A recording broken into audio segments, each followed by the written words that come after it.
did it for my guy, I did it for my co. You just gotta try it. When it's time to go, you go. Yeah, I was on my grind and they told me take it slow. When it comes to life and stats, I appreciate the loss. Did it for my fun. It's a different age, success a different road. Really never strayed. If you settle with conform, you lost the hope to be a great. It's by my ass at home, so some love and hate to hate. All right, ladies and gentlemen, I got your watch list coming into February 25th, 2020, and the stock market is going to go crazy tomorrow. There is something very important about tomorrow, and it has to do with the last 2 days. Somehow, in case you missed it, the stock market has dropped 1,000 points, pretty much almost 2,000 points in the last 2 days. 1,000 points yesterday, and then we closed down 879. It's not too often you see this. The NASDAQ had one of the biggest down days in history since the dot-com bubble yesterday. But looking at the S&P and Dow, these are some of the largest down days we've seen since February 2018. I explained the big reasoning behind this drop in yesterday's video if you want to watch that one, but we will give a little bit update into this. And if you guys have been watching some of these videos, you could go watch my old videos posted around November, December, but I said what I expected the stock market to look like, or my year-end and year-beginning predictions, and this is what we've been looking for if you guys have been watching. And why this is just look at 2017 comparing to 2018.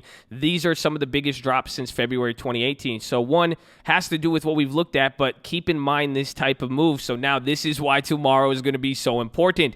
It is going to be the third day. This will either be the third day of decline, or we are going to finally see a bounce historically. This is what kind of put me on edge for a bounce today. The markets go up 1% after a 2% or more drop. It happens very consistently, but how tomorrow plays out is going to tell us a lot. So I have the keys for tomorrow. We're going to recap quickly what all of this was, and then we're going to go over the plays, and I have a strategy for you. Let's make that bigger there. We got a strategy of what to play as well as a YOLO play setup. So there's a play that I saw today. It was $40 into about $600 or $700. I think even $1,100 at one point. I talked about it on stream. I didn't get it, but this is what I'm looking for. So if you have no exposure to this, do not worry. We also picked up some calls today and some, hedging protection, but there's going to be opportunity both ways. So I want to go over the plays and how we need to time this. If you're an option trader, you're looking to make money on this, the best thing you could do is be aware of option prices as well as timing. We're watching the clock. We're not really watching the chart. So I hope you guys are ready, but let's get right into it. You guys know what you need to do. Drop your thumbs up on the video. Make sure you're subscribed. And if you don't know, we are live Monday through Friday, 30 minutes before open. It's the first link in the description, and it is pinned in the comments. We better see you there in the morning. It costs you nothing. We are live, youtube.com/thestockmarket. You could come ask questions, watch all of these plays, see the strategy live in the midst of all of this turmoil. You could see how we've been taking puts on, putting puts on. You saw all of that strategy. Even go look at yesterday's watch list again to see some of the plays. We responded to a lot of those, but we better see you there. Just be positive and respectful. We love you and appreciate every single one of you on there. God bless you. But don't forget the most important thing. Post your watch list below. Let us know what you're looking at. You got any plays, comments, remixes? How did you take profit? How did you ghetto spread it? Let's source that information on the stream. There's 3,000 people live, man. That's 6,000 eyeballs. We could source that information. So post it down below. And please control your risk. Be smart. Be wise. Do not panic. Everything is good, especially if you're with the code. But relax. Paper trade. If you're just starting to trade, this is an interesting market to get started within. But take your time. We got you. We have the educational material. You can watch it live. This is a very good opportunity to, especially for option traders, new or advanced, take note of option premiums and understand option traders shouldn't risk. You can't lose all the most financial investment. Please use all financial purpose only. Thank you. So let's get right into it. As far as the keys, what happened today, and this was a little weird. It was kind of creepy, but the CDC warnings that came out. They gave more warnings. They said it's not a matter of if, but when this pandemic hits the United States. There was more negative outlook, more spread. The CDC even mentioned the main point. It's not really that it's spreading in the United States, even though it is increasing numbers-wise, but it's what's happening in these other countries. And now why is the stock market? This is just a rebalancing because of these risks. And now we blew past every single support level. It was crazy.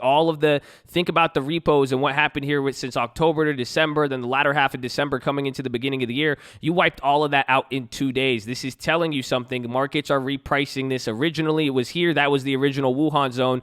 Congratulations, ladies and gentlemen. The new Wuhan zone is all the way down here. It's widening. So again, you saw the Wuhan zone and how it react there. Well, it's going to do that around here as well too. But this is very important because it's systematically just a rebalancing. But if anything, the reason reasons I would say would be the overseas market. We had Japan open up. They were closed on Monday. They dropped. There was more drops in Europe. The bonds went down, more historic lows, more issues with the yield curve. And then even now commodities, oil broke $50. It kind of bounced up a little bit after hours, but those are all it. But at the end of the day, what's causing dollars, bonds, this and that? Like we said, it is the fears of the virus. It's still the same concepts of how businesses are going to operate with uncertainty in trade. That's it. It's not saying that it's bad, or it's not saying that things are getting hit all the way, even though some areas are, especially China.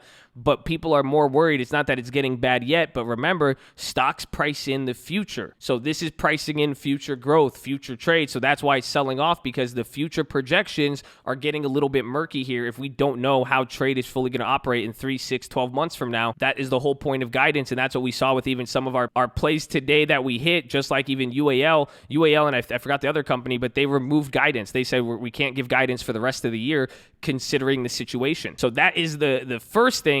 And I have what I'm looking for with tomorrow, and this is why tomorrow is going to be crazy, and this is where it gets important. It's because this is going to be the third day now. It's either going to be the third day in the row, and we have to see how the market reacts. If it is going to be a big gap down or big cuck, I said, if it ends low here and things do develop bad overnight and there's another big rush to the door, it's flash crash potential, or it's going to be big meltdown potential like February. Because again, 3 days in a row is just going to let you know where the line is. Essentially, are people looking to get out still? Net inflows, net outflows. But then also it'll be important too, because if it is a big cuck and it does nothing, this is going to level out premiums and give the market a better understanding of how to price this in the future. And we're going to learn a lot with that. But this third day in a row, this is going to paint the rest of the picture.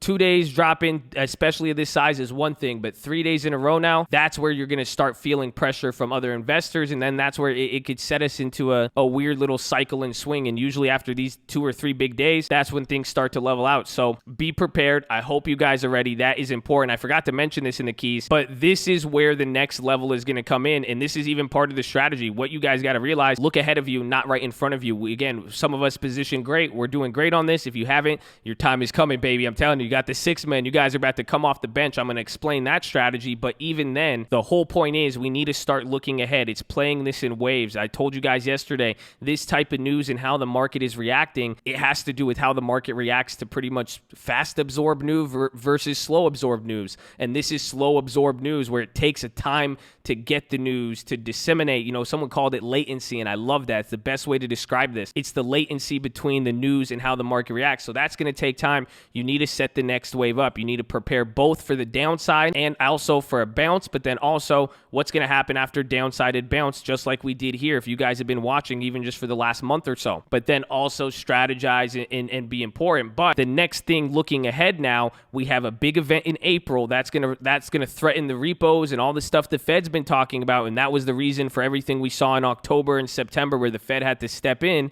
And then that's going to affect the bonds even more. And then March, you have your Fed meeting, so that's where it's going to be important. But the next sign is this has to do with the short-term bonds. This is the Fed futures. This is how the Fed pretty much, these are the expectations of a rate cut or a rate hike. So far, the Fed said they're not going to cut rates. They didn't really plan too many for 2020. But now, if this number goes below 60%, yesterday it was at 84, today it closed at 75. This is rate staying the same. The other one was at 15%. It jumped to 24 today. It was as high as 35 today. If this number gets to 60%, that is the key number, because usually the Fed has never acted against what the Fed futures are pricing. So if this starts to change, that means the money's flowing into these short-term bonds. It's kind of demanding a rate cut, and then that's going to show you that the markets are going to start expecting something from the Fed, and now the Fed is going to start taking some more of an impact on this, or it could heighten the drop if now the market starts demanding something from the Fed, and then Jerome Powell sends a different message. That could even be what's causing this now, because in response to get that demand from the Fed, the bonds need to come down, which is going to cause these inflows and outflows. So it's kind of hard to say which comes first, the chicken or the egg, but that is the next step moving ahead. And we have to be able to get ready for the first bounce. And then the bounce after that, there's going to be some level of bounce up and then some level of bounce down. It's hard to say the scale. Doesn't mean it's going to bounce up and come back to normal, or if it's going to bounce up and then break new lows. That's hard to say, but that's the next area you need to set up for. And then the move after that, which is going to pretty much lead us into April in the Fed. So that's what I'm getting ready for now, but how tomorrow plays out will still be very important. So watch those factors there. So now, even moving forward as far as the strategy, if you are not in the game, good. Less exposure is good for sniping. Think about it. You want to be a sniper and you are not exposed. That sounds like actually what you want to be doing. Wait until the mornings. That's what we saw today. There was an interesting phenomenon, but this is what we've been describing. If your puts didn't go up as much today, nobody's did. We still were able to make money, but the key you have to understand, it's just like NVIDIA when we saw that earnings the other day. The premiums are so high already that even when the stock was down 200 points today, the stock stayed the same price, or the options did. So you have to watch out. Less exposure is good. It's going to take a bigger move. So now with insurance inflated, you need to let that level out a little bit and find a way for that to depreciate. But best of all is it's not putting a burden to act quick, or there's really less incentive to be holding it or entering the position when you could just wake up the next morning and the contracts are going to hold the same price because the IV is so high. So you could establish the pre-market move if it gaps up or down and even have 20 or 30 minutes to judge, okay, maybe I'll take it now. So if you're not in the game, you are sitting uniquely in an advantageous situation. So wait to the mornings, evaluate the prices, and then this is where the shift happens in that first 30 minutes. And then as IV responds, we could take advantage of it. But you guys are seeing what I did, and this is what I want you to understand, baby. You guys know, I don't know if you know I'm Egyptian. Shout out my people, man. Shout out to Kota. Zayak Habibi. How are you? I love you. It's Skoda Habibi. It just sounds like I'm saying a bunch of Habibis. Okay, but it's the reverse pyramid. Scale small and increase size. Picture a pyramid. It's a bunch of blocks, 3 blocks, big blocks, then less on it, and then less, and then finally it ends with 1. Reverse that. Flip the pyramid upside down. You scale in small. So if you want to go evaluate the prices, first 30 minutes, go throw a small portion in there, then wait another 30 minutes, 45 minutes. Again, watch the clock, then go put double that, and then wait another hour, hour and a half. And then from there, then you could triple it. And then always, you don't have to get the same contract. You could get ones with more time, which is going to be beneficial here. I got rid of all of the March 6th, or I tried to, because March 6th was a mess this morning. Even though you made money, even if you held it all the way through another 800, 700 point down day, you only walked away with another 100, 200%. You guys know we like those 1,000%ers. So you could get a lot better exposure, and it's going to be better after time, because once those March 6 at any bounce, those are going to depreciate faster than you guys have seen anything. Remember, we're going to take the money and keep it, baby. So keep that in mind. And now here's the final thing. Oh, wait, let us get into the plays. I want you to be very, very cautious on this. These are one of the plays that you do not use more than $50, $60 on. Do not go crazy. You will lose. I feel bad showing you this, but I kind of have to show you this. But I do not want to be the person who introduces you to crack cocaine, because that's what this is. Very dangerous, very risky. All it takes is one hit of this, and it could ruin your life. If you are very weak-minded or you have other addiction tendencies, whatever, just be careful if I'm showing you this, okay? It doesn't mean I'm condoning it, but you guys have seen me over the years, even in the months. There's certain things that come out in certain market environments. It's the tools in my tool chest. I got them all there, baby. This is a weird tool that I bring out here. It's the SPX. I said this morning, actually. If you guys go back in the stream, I said, oh, I know what I'm going to do. I'm going to throw my $50, $40 play on SPX. I said it's time for the SPXs. I hesitated, and they went up 1,000%. They went crazy. It was like $60 to $600. And I just, again, it's just wild. But here's the thing. SPX, I'll show you guys the option. It makes crazy moves, and it's crazy expensive when it gets in the money, but you could buy them for cheap, but you're going to have to buy stuff really far out the money. But the idea is these are like 1-2 day contracts, so they depreciate really quick, and they have the chance to frog. This is a very wild frog environment. If you're not an experienced hunter, you will get eaten alive by these frogs. They have no mercy. Rest in peace to all the souls that have gone eaten up and chewed at by these buggers. It's disgusting. So it's only good if big moves persist, i.e. you need volatility. Otherwise, if you don't get in the money on these, it's hard for the SPY to move 10, 20, 30 points. That's why I hesitated on the ones I saw this morning, because it was like 100 points down. It's hard. Even this big day, the SPY moved 97 points, but it doesn't usually move this big. So it's playing the SPX, and now tomorrow there's an expiration, and Fridays there's going to be an expiration. This is what I like to do when I already have my exposure. We're seeing what's happening, but we know the market's volatile. We start busting these out. It's money sign SPX. It's not the SPY. This is the overall index. These are $3,000 contracts. This is why I like them, because they're dirt cheap, but they're super far out the money.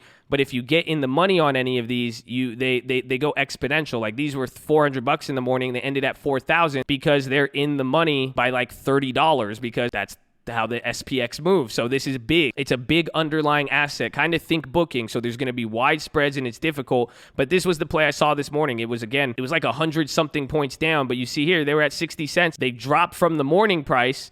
They were at $4 the day before, and you see the minute they come close to expiration, that price in the IV, they got pummeled. They went for 60 cents, then they progressively just shoot up, but then they'll lose 50, 60% value real quick, but they shot up to $6, and they closed at $4, not too bad. But if I'm not seeing any other individual names or we're holding the rest of the exposure I have, these are the plays I'm going to look for to just throw $40, $50 YOLOs. That could still do a lot of work, but again, be very, very careful. Paper trade these. Do not trade these if you don't know what you're doing. If you don't have any option experience, you will get clapped. But that's pretty much it for there. As far as the rest of the plays we made today, I'm going to try to go over them quickly. I didn't write them down here, so follow along with me. So we'll literally go in the order that I bought and I did every trade. I'm just reading it off the stream alerts here. We grabbed Palo Alto for the continuation play. I was surprised how this one, it surprisingly held the value, but we grabbed the 170 puts for 70 cents, and you could see at close today, the spread's really, really wide in there, and that even, it happened yesterday, and that was the result of some of even the moves that we saw with why the options were hard to gain value and why they did what they did. It has really, it's both the prices, but keep this in mind for all of the next days moving forward. And it's understanding we're going to have multiple days of volatility. That's why tomorrow is going to unlock the door and let us kind of know the duration. But we grabbed the Palo Alto 170s, grabbed these at 70 cents. We were trying to play the earnings continuation. They went up, came down, then they came back up. They're about up 50%. And this is just Palo Alto had a bad earnings. We waited till after. We let that premium dissolve and we got in. We actually ended up paying still a premium and it came down, but that was because they had a big drop in the continuation. So that was the first play that we did. Then I said it all day. I was worried about the March 6th. So the next thing we did, if you guys remember from yesterday, we had the March 6th 235 puts on Apple. These are super far out of the money. Again, these are the tier 3 insurances. So being March 6th, you guys saw the values and what they did. They sketched me out. So we bought them yesterday at like $30, and you could see they were up at 47. Then they dropped real big in the morning. So you could even get in on these. We held them. They went up here at 68 cents. I sold 2 out of 3 of them. So I sold 2 out of 3 to get $122 back. We bought them at 30. We spent $120. So I got my money back, and now I'm holding one of these for free. So that was the idea, is to make them come in for free. Then the next play I did was UAL. So we bought this play yesterday. Remember the April 20th? We bought 10 of these at 40 cents. They closed at 105. This was a very nice gain. We talked about it on stream, and I talked about it on yesterday's watch list. It's why we bought this and how we used the marches to gauge that the premium wasn't high. You pretty much could have got puts cheaper yesterday than you could have got them over here, which is telling you something. People were pricing in a bigger move here, and then when that move was actually happening, the insurance was cheaper. That is what you want to do. That's why patience and timing is important. So that's why we were able to pick these up end of the day, and we made a pretty nice pickup on them. But what I did was I sold these marches. So how did I know that they were cheap? We bought these weeks ago, and we were down 70% on them. These came back from the grave. I ended up selling these 55 puts. I had 10 of them. I sold them at 33 cents, so I could have got a lot more. The minute they were up over here, I took them on the first one, and then I also had the 50 puts, and then I sold these at 17 cents. So I could have got a lot more money if I waited, but that's why I just said I'll ride my Aprils. These came out of the grave.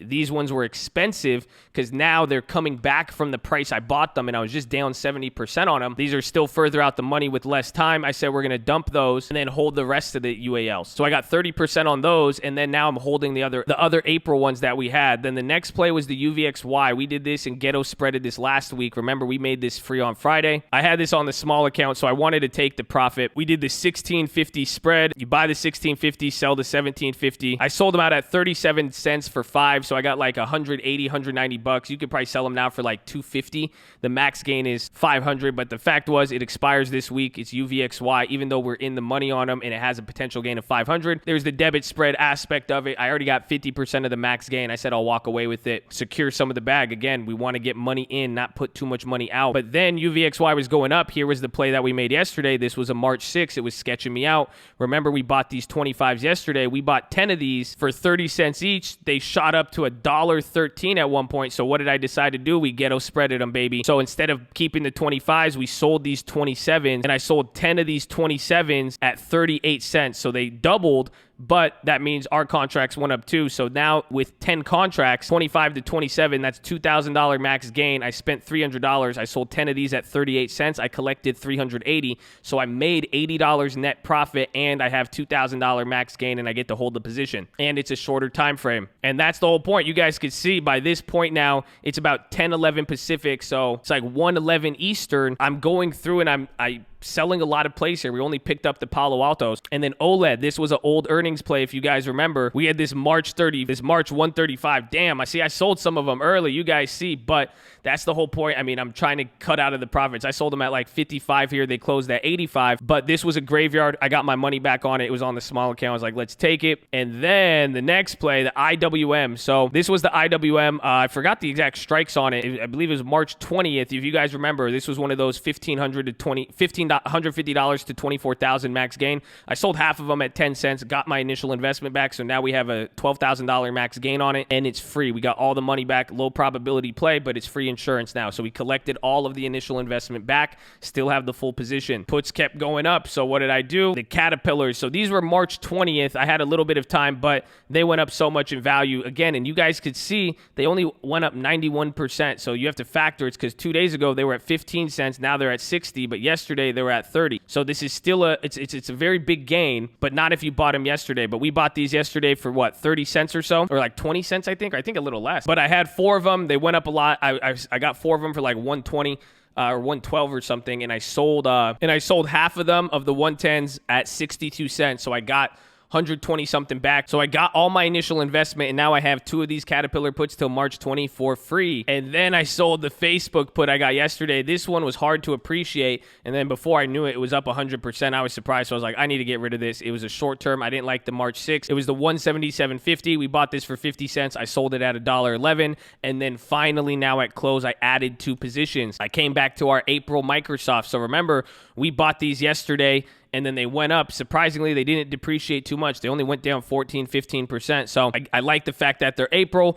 I wanted to get some calls if and when there is a bounce. So I added 5 more of these at 150 total. So I increased the position by like 50%. Overall, we're only down 9% from yesterday, which isn't that bad, meaning we bought a call yesterday. And then after today, we're only sitting down 9% on the whole position we have till April. And then finally, since TLT was acting a little bit weird and we're still holding some of those TLTs, I wanted to keep holding the TLTs, especially those Aprils, because everything with the Fed, that's going to be a great play to have. So I'm still hanging on to those. We haven't even ghetto spreaded those April plays. So I still have that other $1,900 in the debit spread on the 152s or 155, 157. So what I did was I grabbed puts now. So this would have gave me both bullish exposure to the market as well as protect the trade. So again, if the market did get bullish and things did run up, you'll see a big drop in bonds. And bonds do make moves after hitting lows like that. I'm usually not a fan of TLT, but I figured this might be the time to do it.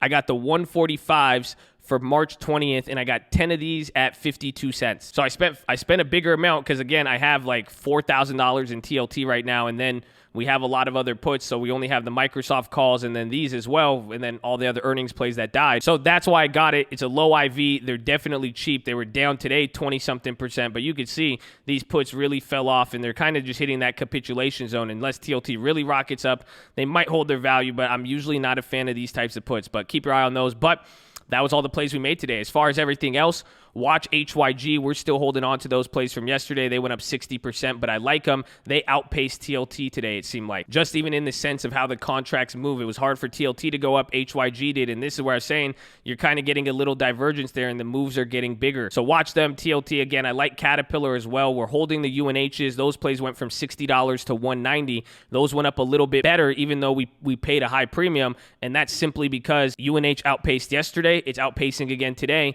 and then there's all that stuff with Bernie and all that, and our play covers Super Tuesday, so I think I'm going to hold that. That's one of my favorite plays. And then Uber, I was considering getting this. I kind of want to add it to the long-term portfolio, but until we get there, and that's one thing too, anybody long-term portfolio, this is where I'll show you Altria. This is what I want. Remember I said the other day I wanted it here, but I told you guys, give it a while, give it time. You could have bought it here, but this was another 5% move.